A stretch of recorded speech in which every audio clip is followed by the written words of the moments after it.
Boa noite, pessoal. Para quem não me conhece, meu nome é Cláudio Sabino, sou advogado constitucionalista e juiz filósofo cristão. Hoje, notadamente, dia 15 de agosto de 2023, início de noite, portanto, haja visto o relógio está em torno de 5h47 da tarde.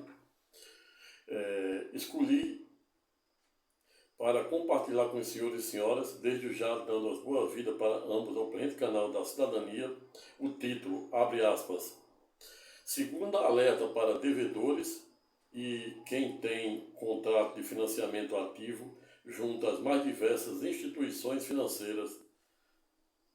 Saibam que você poderá ter a sua CNH, seu passaporte e até mesmo o direito de participar de concurso público literalmente suspenso em razão das respectivas dívidas. Fecha aspas.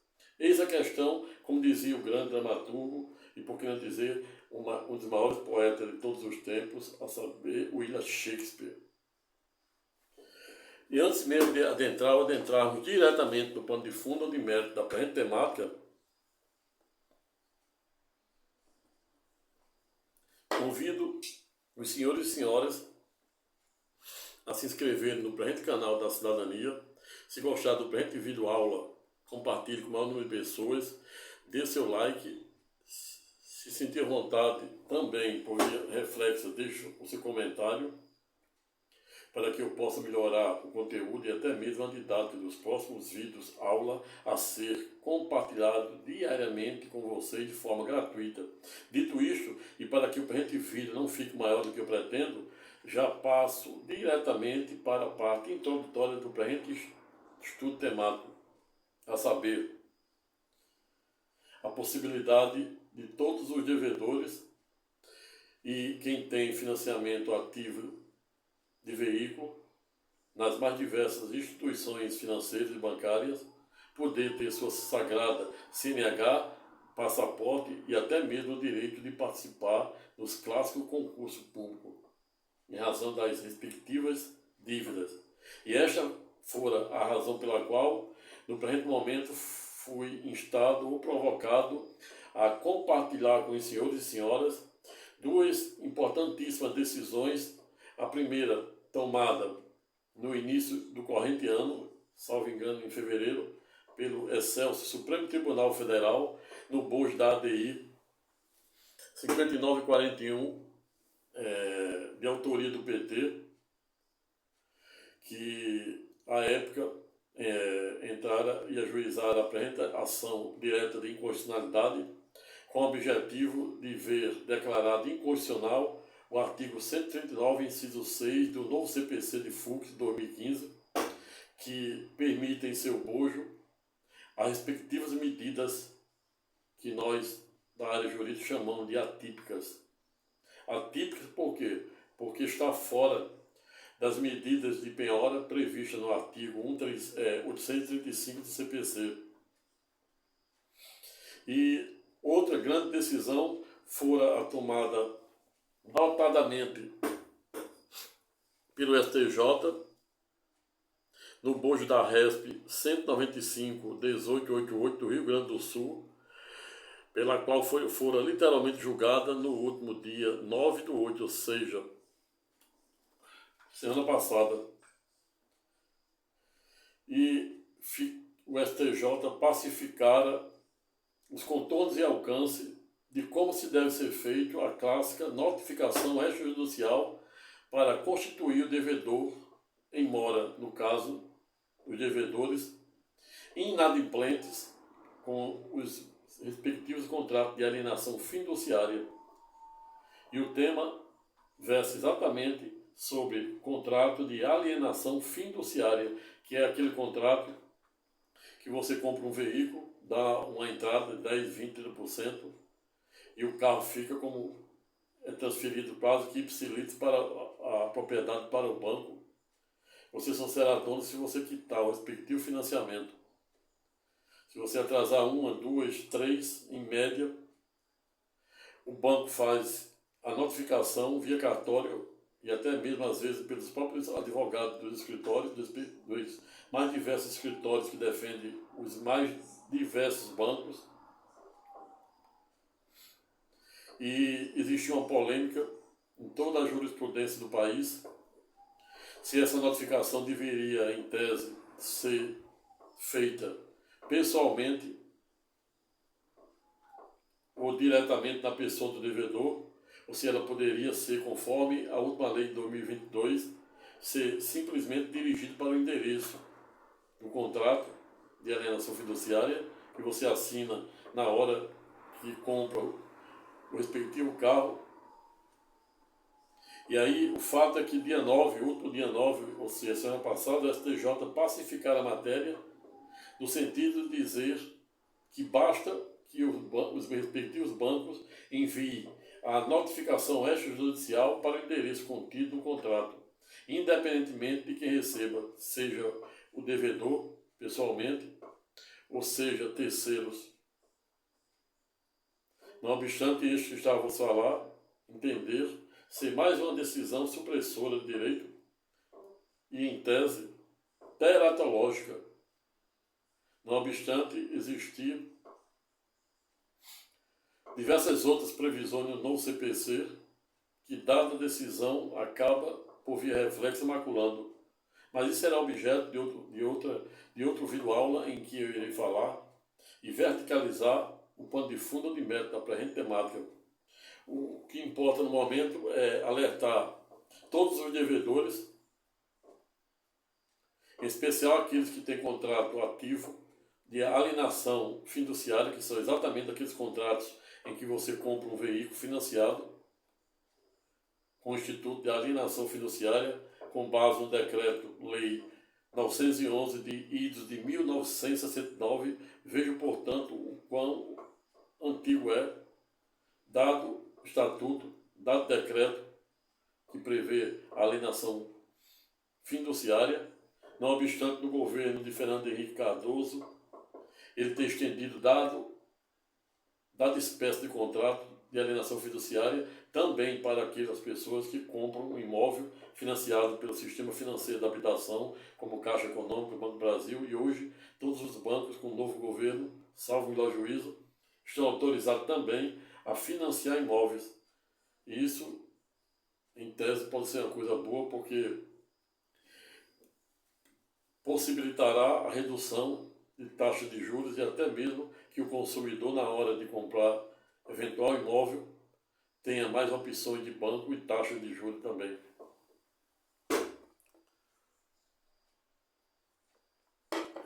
Vejo que o Supremo Tribunal Federal, no bojo da ADI 5941, notadamente em fevereiro do corrente ano, declarara constitucional o artigo 139, inciso 6 do CPC de 2015, no sentido de permitir as respectivas medidas atípicas ou cautelar para as pessoas que têm dívida, em especial as pessoas que estão sendo objeto de execução judicial. E para que você entenda os contornos e alcances do que eu estou a falar, em especial para as pessoas que não são da área jurídica, pois aí pode ter pessoas, o presente vídeo aula não somente se estende aos colegas advogados, alunos de direito, estagiários, como também a toda a população em geral que, por via reflexa, tem algum contrato de alienação fiduciária. E esta é a razão pela qual vou tentar falar numa linguagem multifocal ou holística para possibilitar todos entender o que eu estou a falar. E aí já inicio para aqueles que não são da área jurídica, dizendo o que leva o cidadão a ser executado na justiça. E aí começo dizendo que duas são as razões que levam você a ter processo de execução contra você na justiça. A primeira é quando você assina um contrato de compra e venda, uma nota promissória, um cheque, contrato de locação e demais obrigações bilaterais, e por alguma razão financeira de desemprego, redução de renda ou até mesmo perda de renda, você deixa de honrar com dada obrigação. E aí você passa a ficar inadimplente. E aí o credor, portador dos mais diversos tipos de crédito, bem como cheque, nota promissória, duplicatas, contrato de compra e venda, e etc., em razão de seu inadimplemento, entra com a classificação de execução fundada em título executivo extrajudicial. O juiz abre o prazo para você quitar a dívida em 3 dias ou embargar. E logo após o trânsito julgado, e para quem não sabe, trânsito julgado é quando o respectivo processo de execução não couber mais nenhum tipo de recurso. E até mesmo antes do trânsito julgado, em que pese, se o advogado do devedor entrar com embargo e o juiz competente para julgar a apresentação de execução fundada em título executivo extrajudicial, que na maior parte das vezes existe uma vara especializada, bem como em Natal, salvo engano, 22ª, 25ª, que tem competência exclusiva para julgar as execuções fundadas em títulos executivos extrajudiciais. E aí, se o advogado pode opor um embargo à execução, questionar excesso de execução, inexigibilidade do título, excesso de penhora, etc. E o juiz, se o juiz estiver garantido e se as razões do presente embargo à execução tiver relevância, ele poderá conceder o efeito suspensivo ao presente recurso até que o mérito seja julgado. Mas, na maioria das vezes, os juízes acabam indeferindo, ou seja, negando, dado o efeito suspensivo, ato contínuo permitindo que a execução provisória da respectiva execução judicial com efeito siga seu curso. E aí, a partir deste momento, você pode ser compelido com os mais diversos tipos de penhoras que a gente chama de típicas, prevista no artigo 835 do novo CPC de 2015, dentre elas, pela ordem cronológica, a penhora em dinheiro. O juiz vai procurar primeiro penhora em dinheiro. Se não encontrar dinheiro, se bajude, vai procurar título da dívida pública. Se não encontrar título da dívida pública, vai procurar título de valores imobiliários com cotação no mercado. Se não encontrar, vai procurar veículo em seu nome. Se não encontrar veículo, vai procurar bens imóveis. Se não encontrar bens imóveis, vai procurar todo tipo de bens móveis em geral, com a ressalva daqueles bens que, por exemplo, que você utiliza para o exercício de sua atividade profissional. Esses serão impenhoráveis, que existem os bens que são, de acordo com o artigo 649, são impenhoráveis. 40 salários mínimos em poupança. E o STJ também já estendeu qualquer depósito até o limite de 40 salários mínimos para conta corrente também, qualquer outro tipo de aplicação, com base na rigidez do clássico princípio da dignidade da pessoa humana. E nesse ponto eu tiro o chapéu para o STJ.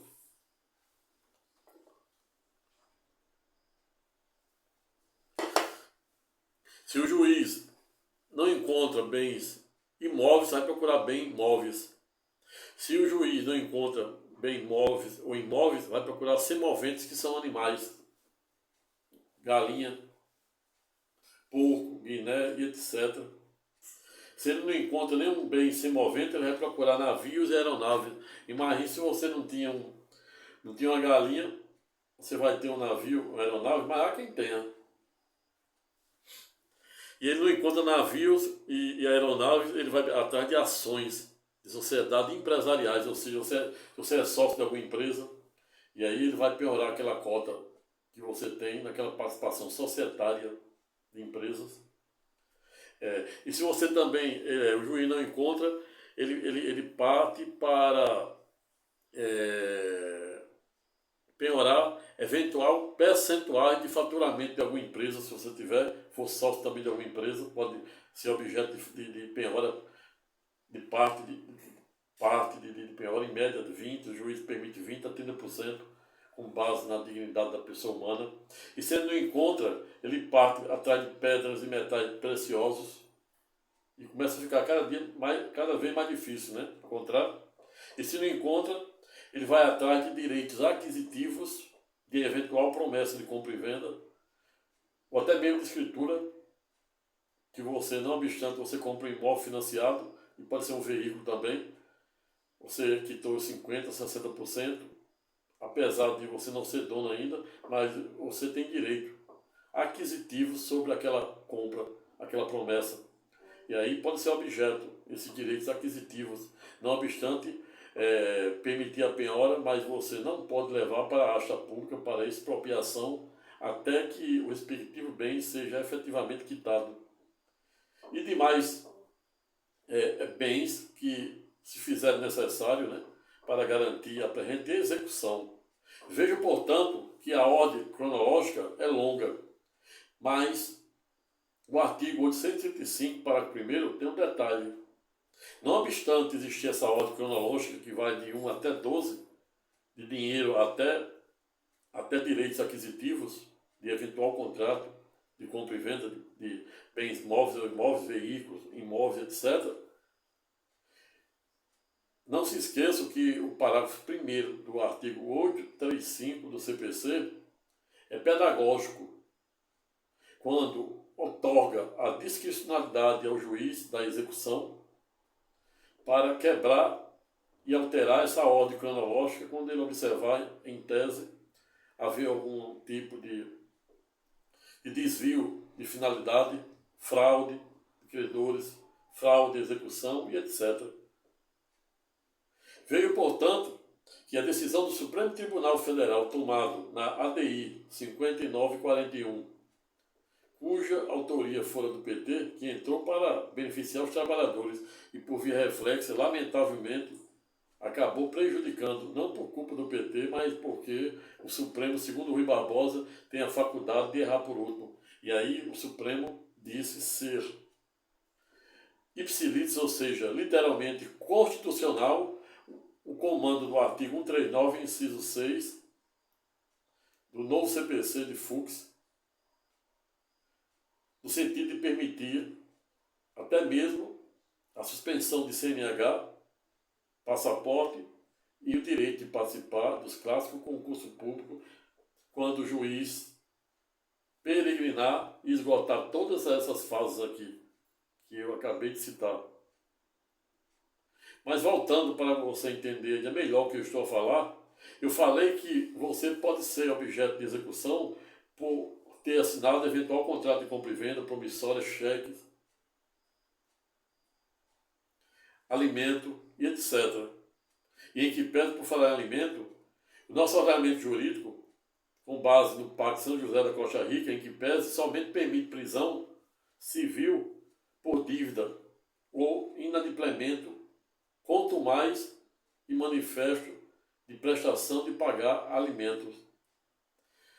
Até mesmo as prisões que no passado eram permitidas dos bojos das clássicas ações de alienação fiduciária, que a lei, o próprio decreto-lei 911 permitia a prisão do depositário infiel.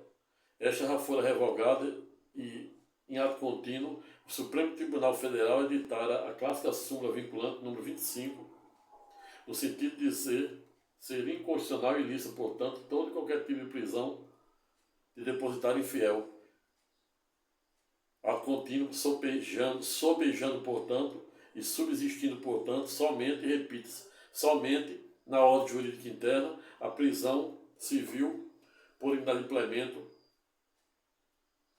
de prestação de pagar alimento. Fora essa, nenhuma outra. Só nas matérias eminentemente de caráter penal.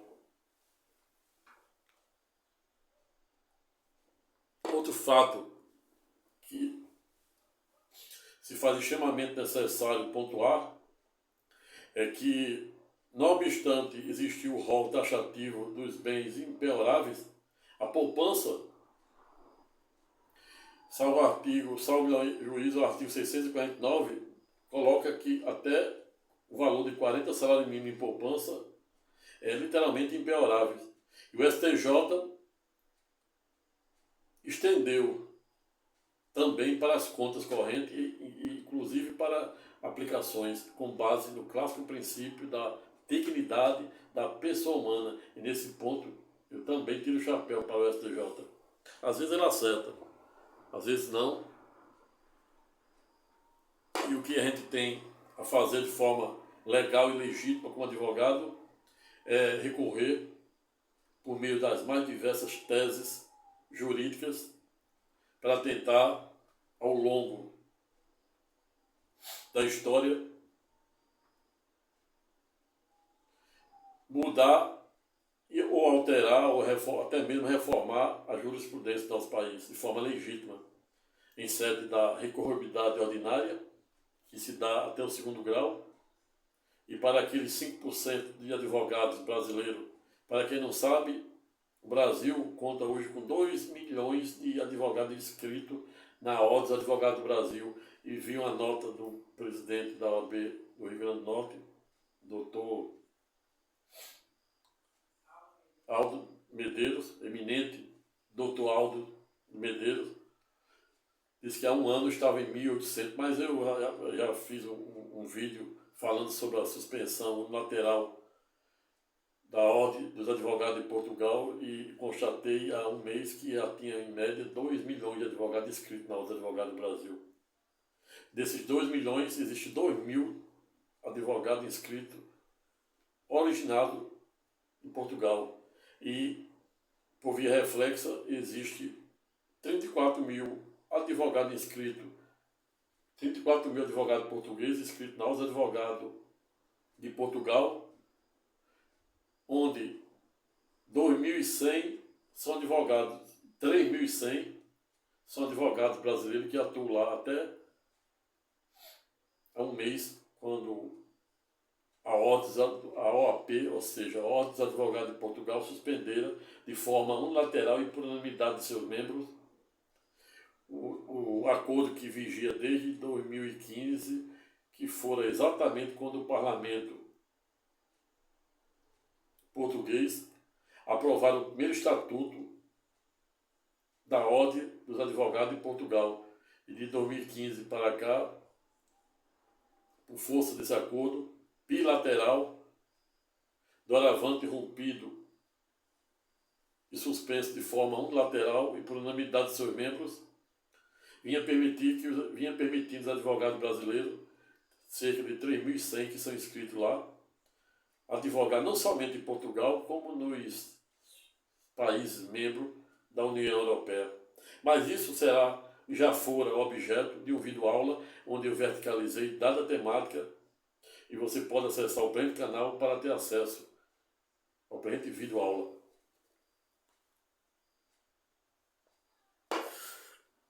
Mas o fato é que você também pode ser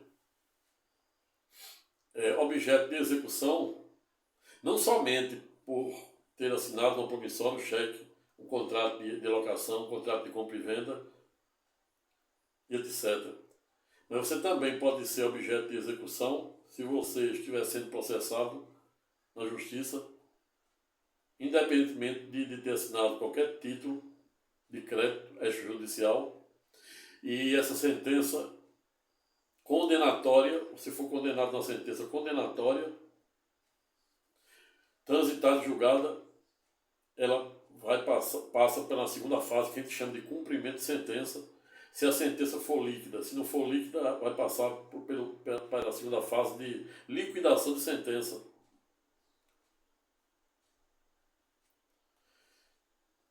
Mas, se a sentença já for líquida e não tiver nenhum recurso com efeito suspensivo, ou seja, uma impugnação, porque diversamente da execução fundada em título executivo extrajudicial, o recurso cabível apenas à guisa de informação, e para aqueles que ao revés não sabem, é o clássico embargo à execução, que deve ser ajuizado de forma autônoma e por dependência ao processo de execução originário. Ao revés, quando estamos a falar do clássico cumprimento de sentença, em que pese não cabe embargo em cumprimento de sentença, e sim a clássica impugnação dos próprios autos. Não precisa de preparo, não precisa de garantia de juízo, não precisa ajuizar um novo processo. E isso eu já vi em quase 15 anos de advocacia muitos colegas errarem e confundirem literalmente esses dois institutos. E isso é uma coisa muito séria, não pode acontecer.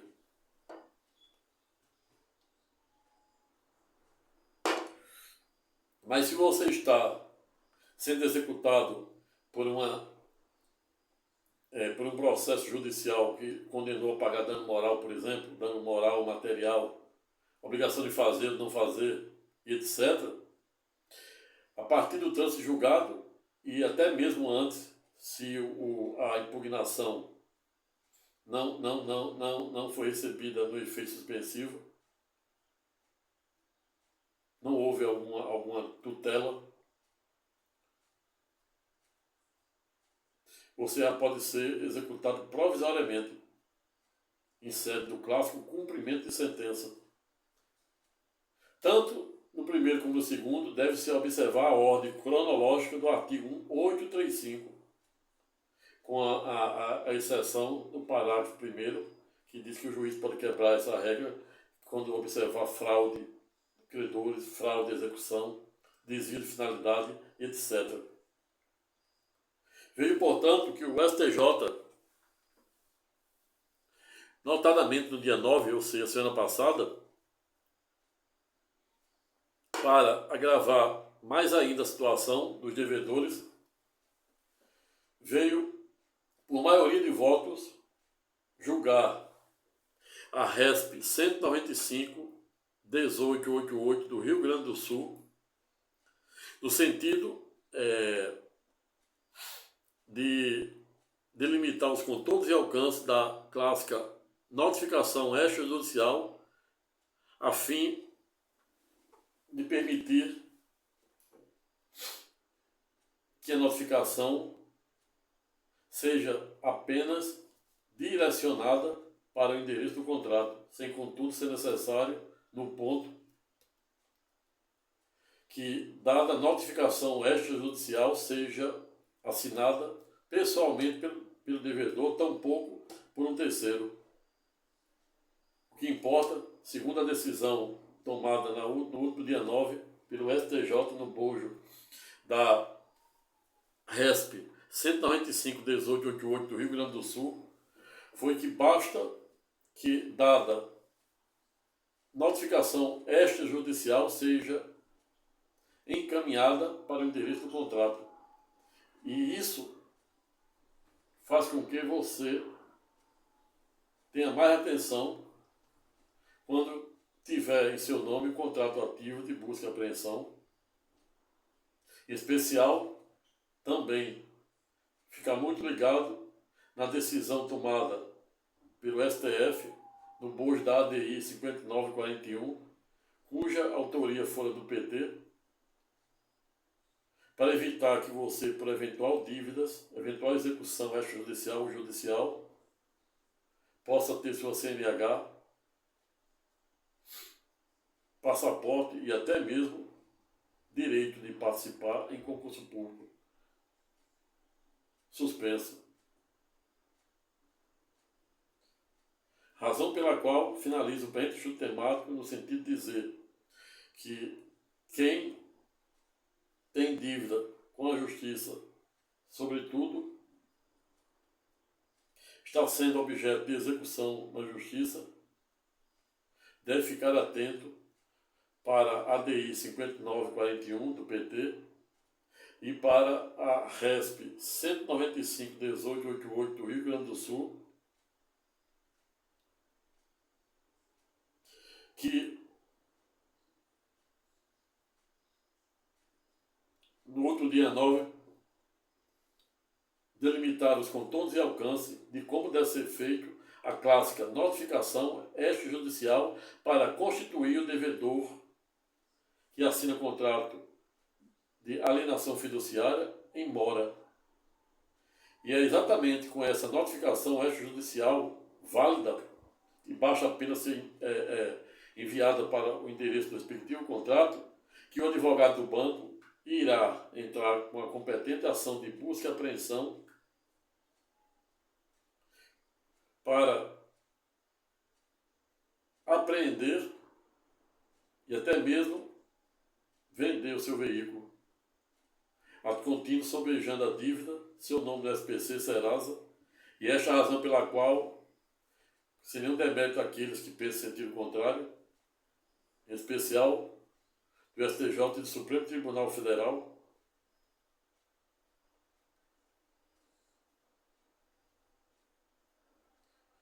que dada a medida, para além de ser supressora, o TOCIM, por via reflexa,